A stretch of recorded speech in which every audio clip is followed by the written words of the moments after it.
Hey guys, this is Chris from ChriveWare again, this time with the ultimate used gaming PC build. It's even cheaper, it's even faster than the last one. Let's take a look at the parts.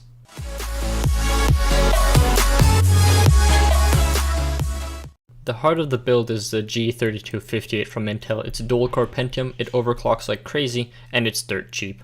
The soul of the entire build is the Z97P-D3 from Gigabyte. I chose this motherboard with mind on future upgrades. The next part that I found was the GTX 770 from EVGA. It offers amazing performance and is really cheap right now.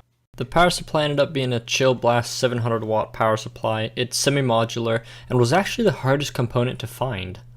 For the RAM and the hard drive, I just kind of scoured the web and just found 6 gigs of DDR3 and a 320 gig hard drive.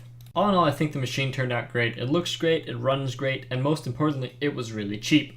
I totaled at $281.53 to be precise.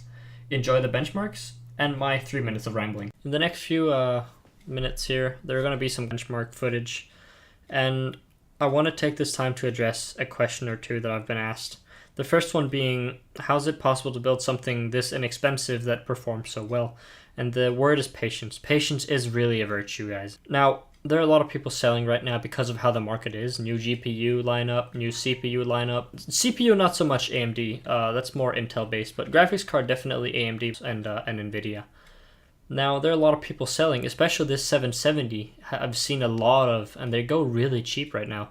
So if you want to pick yourself up some, extra graphics performance, you can go for one of those. They sell for around $81.50 in Denmark, roughly, without shipping, of course. This is me going physically to some guy's house and picking it up for $81.50, which is, at least here, it's pretty good price for the amount of performance you get. I mean, you saw Battlefield 4 on high settings with 60 FPS pretty much, so you can't really beat that.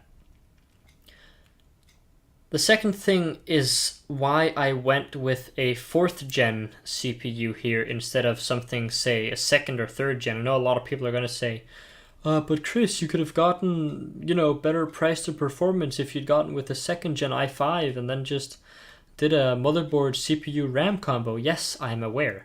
However, I wanted to not just go the same route as I did last time. I built with a 2nd gen system there. I wanted a sort of more up-to-date system, and I also wanted something that's, and please don't hate me for saying this, more future-proof. That's why I went with the Z97 motherboard. I went with the Pentium and the Z97, one because of overclocking. The Pentium can overclock. It's amazing for overclocking. I got it to 4.6 on a stock. And that's, again, just, patience. Look out for the deals. They're bound to be there. Don't be afraid to haggle. So that's pretty much my one, well, not really one word of advice, but my 2 minutes of advice here. Just be patient. There are a lot of people selling right now, and there are a lot of people who just want to get rid of it because they want something new or have already purchased something new.